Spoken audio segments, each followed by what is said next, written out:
اور پھر اس کے بعد دیکھیے اللہ نے سورہ آل عمران کی آیت 31 میں ارشاد فرمایا، اور یہ بڑی پیاری آیت ہے، فرمایا کہ قل ان کنتم تحبون اللہ، اے حبیب فرما دو اے لوگو اگر تم اللہ سے محبت کرتے ہو۔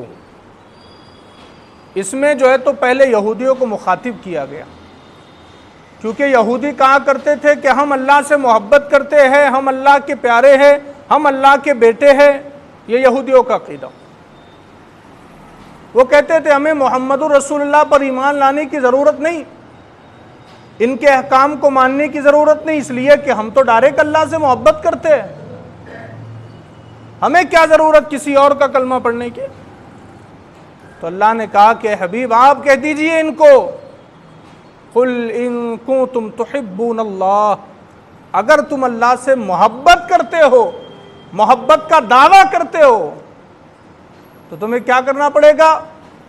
اللہ نے ارشاد فرمایا اگر محبت کا دعویٰ ہے تو رسول ان سے کہہ دیجئے فاتبعونی، تو میری اطاعت کرو۔ اللہ سے محبت کا دعویٰ اگر ہے تو پہلے رسول کی اطاعت کرنی پڑے گی، رسول کی اطاعت کے بغیر اللہ کی محبت کا دعویٰ مکمل ہو ہی نہیں سکتا۔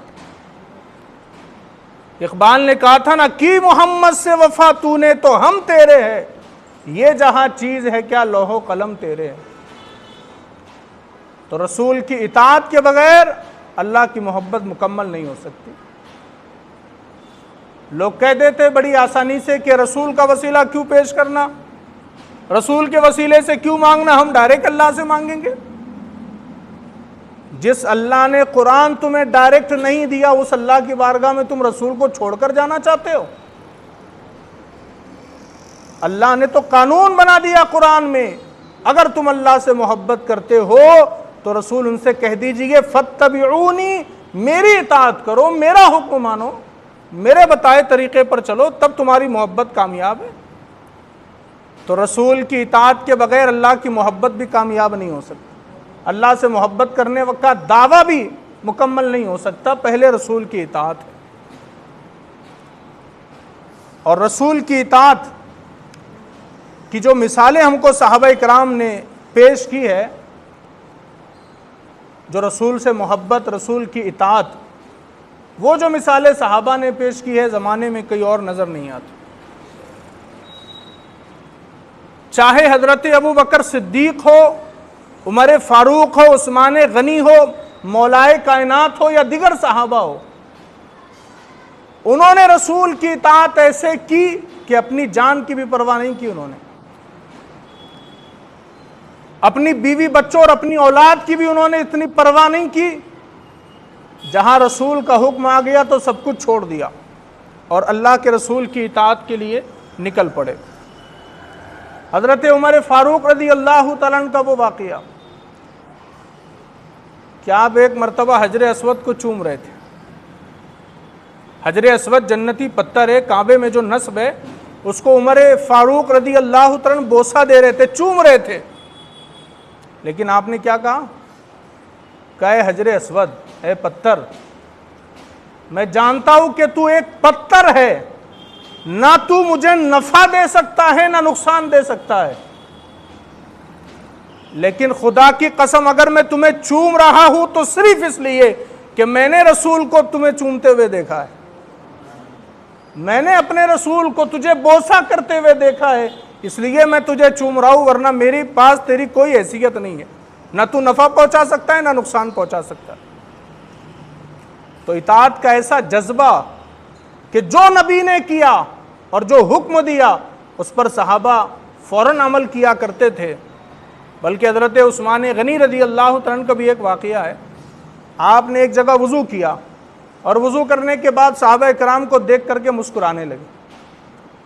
صحابہ نے عرض کی، کہا عثمان کیا بات ہے، آپ وضو کرنے بعد ہم کو دیکھ کر کے مسکرا رہے، کیا بات ہے؟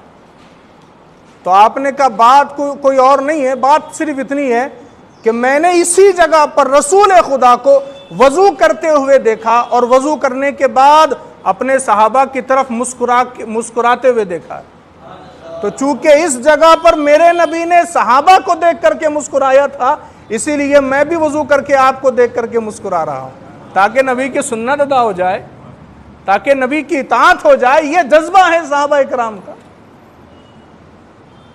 وہ ایک صحابی رسول جو ہے میدان میں گئے، جا کر کے اپنی اونٹنی جو تھی اس کو گول گول چکر لگانے لگے۔ کسی نے پوچھا کیا بات ہے، یہاں تم چکر لگا رہے ہو اونٹنی کو لے کر؟ کہا کیا سبب ہے، کیا وجہ ہے، کیوں لگا رہے ہو چکر؟ کہا میں سبب تو نہیں جانتا، وجہ تو نہیں جانتا، لیکن ہاں میں نے ایک مرتبہ میرے نبی کو اسی طرح کرتے ہوئے دیکھا تھا۔ تو یہ جذبہ تھا صحابہ اکرام کا کہ وہ کام کرتے تھے جو نبی نے کیا یا جس کا حکم دیا وہ اس پر اٹل جاتے تھے۔ حضرت عثمان غنی رضی اللہ تعالیٰ وہ جس جگہ پر وضو کر رہے تھے، وضو کرنے کے بعد انہوں نے صحابہ کو دیکھا تو مسکرایا، اور اس کے بعد کیا کہا؟ حضرت عثمان غنی فرماتے کہ میں نے رسول خدا سے سنا کہ جو بندہ اچھی طرح وضو کرے اور وضو میں اپنا چہرہ دھوئے تو اللہ تبارک و تعالیٰ اس بندے کے چہرے کے گناہوں کو معاف کر دیتا ہے۔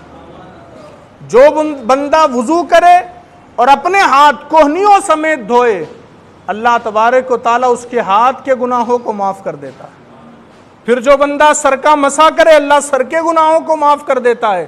پھر جو بندہ وضو میں پیر دھوئے تو اللہ تبارک و تعالیٰ پیروں کے گناہوں کو معاف کر دیتا ہے۔ تو یہ وضو کوئی عام چیز نہیں ہے۔ تو صحابہ کرام کا عمل یہ تھا کہ جو رسول نے کہہ دیا وہ کرتے تھے، یا پھر جو رسول نے کیا وہ کرنے کی کوشش کرتے تھے۔ تو اللہ نے کہا تمہاری محبت کامل نہیں ہو سکتی جب تک میرے رسول کی اطاعت شامل نہ ہو جائے۔